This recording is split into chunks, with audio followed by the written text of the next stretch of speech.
la bienvenida a este episodio con una mirada de los estándares en las relaciones interpersonales. Hace tiempo, tal vez te haya pasado o hayas conocido a alguien que le pasó.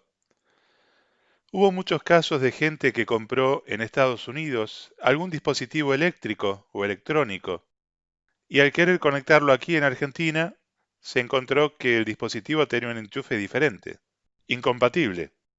Bueno, eso se fue resolviendo y muchos dispositivos se fueron fabricando y distribuyendo con un pequeño switch que permitía elegir el tipo de energía eléctrica, si se utilizaría con 110 volts o 220 volts. Y pasó que muchos usuarios no tuvieron en cuenta ajustar ese switch.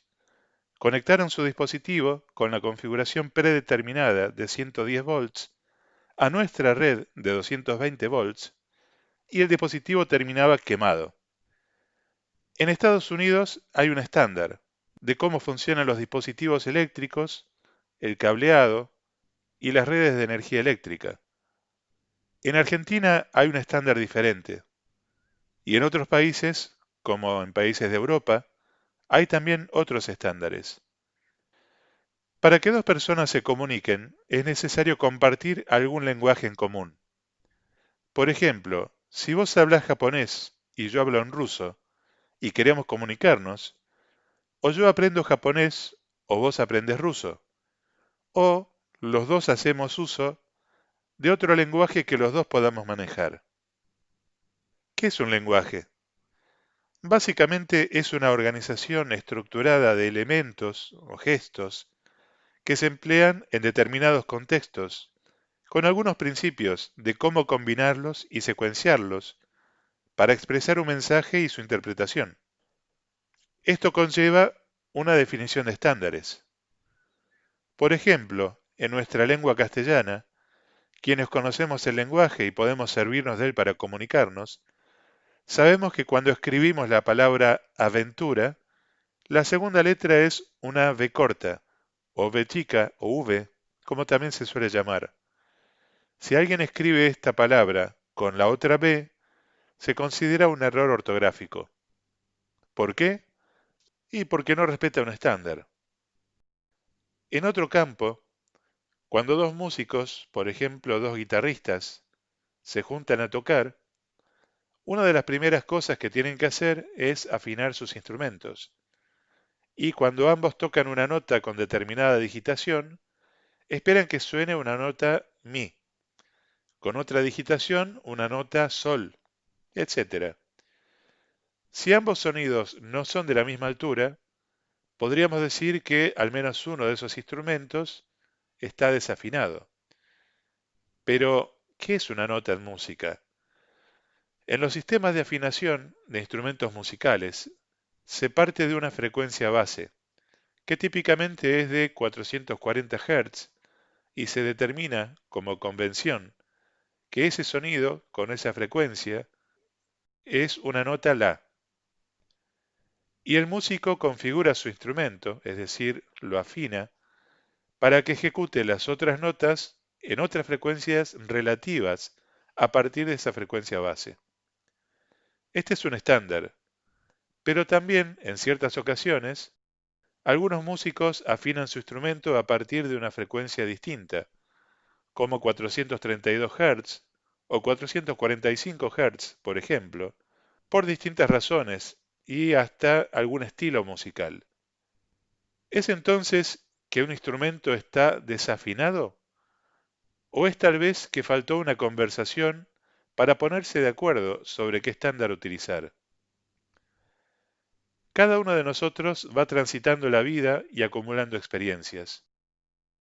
Como parte de esas vivencias, va incorporando una forma de ver las cosas y adopta una creencia de cómo se supone que las cosas son, de cómo se hacen determinadas acciones, de lo que se debe o no se debe hacer en determinadas situaciones.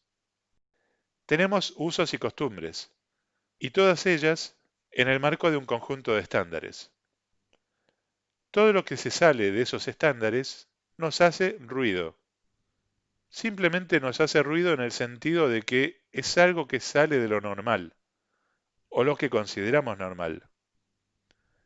Entonces, más allá de que lo hagamos con buena o mala intención, solemos aplicar juicios sobre lo que está por fuera de nuestros estándares. Que aquel es alto, que aquella es gorda, que aquel otro es petizo, o muchas otras valoraciones, algunas bastante hirientes. ¿Qué tan válido es un juicio que emitimos? En todo juicio hay una interpretación, una mirada, una forma de ver a algo o a alguien, y esa mirada depende de quién emite el juicio.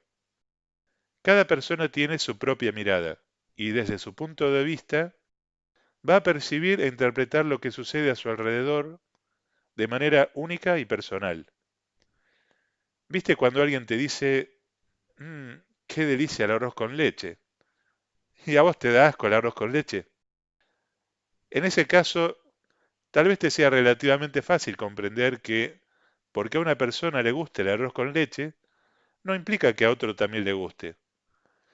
Pero, ¿qué pasa con los clásicos temas de esos que en general se suele decir, acá de ese tema no hablamos, como política, religión, fútbol? ¿Por qué cuesta tanto aceptar que el otro tiene tanto derecho como yo a que le guste un partido político en particular o el arroz con leche, aunque yo no comparta esos gustos? Vos tenés tus estándares para interpretar lo que ocurre, lo que otros hacen y lo que vos haces. Una conocida frase dice, nada es verdad ni es mentira, todo es según el color del cristal con que se lo mira.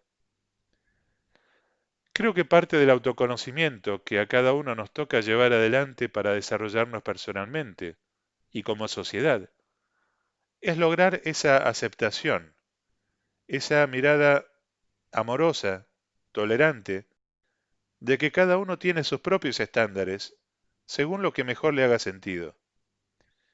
Claro, la libertad también tiene sus consecuencias, las elecciones equivocadas también. Y si bien cada individuo tiene sus estándares, el formar parte de una comunidad o sociedad donde uno habita, en el país que vive, hace que esté conviviendo con ciertos estándares comunes, que se asume que todos respetarán para tener una convivencia pacífica. Por ejemplo, todo conductor de un vehículo, para obtener el permiso oficial para conducir un vehículo, se supone que sabe interpretar el significado de las luces de un semáforo.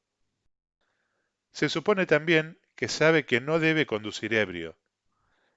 Se supone también que sabe que no debe utilizar el celular mientras está conduciendo.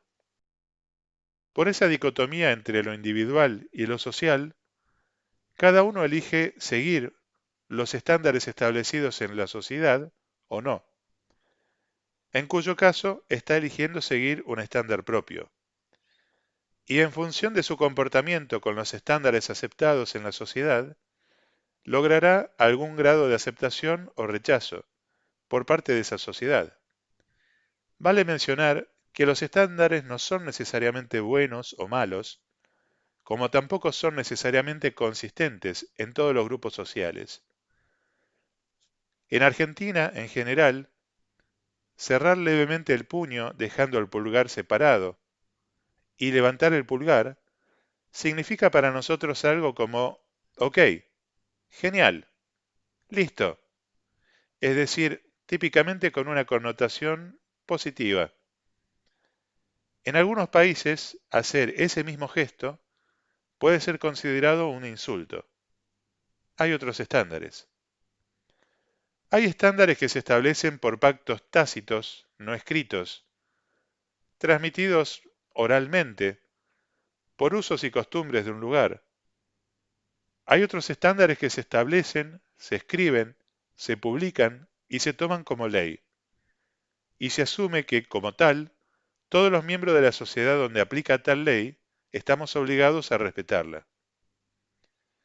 ¿Cómo se establece una ley? ¿Siempre una ley es buena o acertada?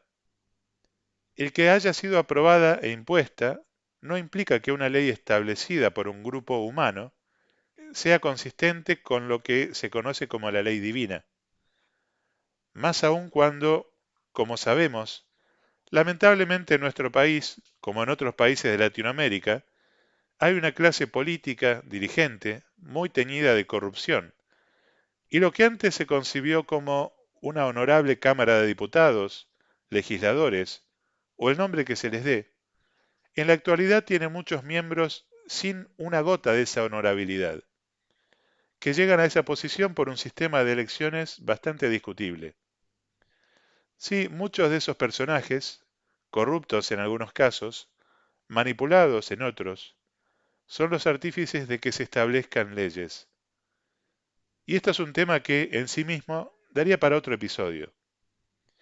El punto es, en todo tipo de relación con otro, ya sea un pariente, un amigo, una pareja, un compañero de trabajo, un vecino o un desconocido que te cruzas por la calle, es muy importante tener en cuenta que de la misma manera que cada uno de nosotros, ese otro también se maneja por sus estándares. Y ante cualquier conflicto, será bueno tener las conversaciones que sean necesarias para conocer los criterios y estándares según los que el otro se mueve. Pasa también con vos y pasa también conmigo. Muchas veces hacemos algo que después consideramos que está fuera de nuestros propios estándares y nos da culpa. También esos estándares muchas veces nos limitan y nos convencemos de que no podemos lograr algo porque está fuera de lo que creemos que podemos lograr, simplemente por esos estándares y esa forma de ver la vida y a nosotros mismos. La Biblia dice, Con la medida que midan a otros, se les medirá a ustedes. te dijo estas preguntas. ¿A cuántas personas maravillosas te privaste de conocer y te privaste de aprender de ellas, porque a primera instancia juzgaste que no se adecuaban a tus estándares? ¿Cuánta amorosidad tenés o te falta al juzgarte a vos mismo, a vos misma y a otros según tus estándares? ¿Qué no estás logrando por una limitación impuesta con tus propios estándares? Muchas gracias por tu atención. Alejandro Barrionuevo, coach.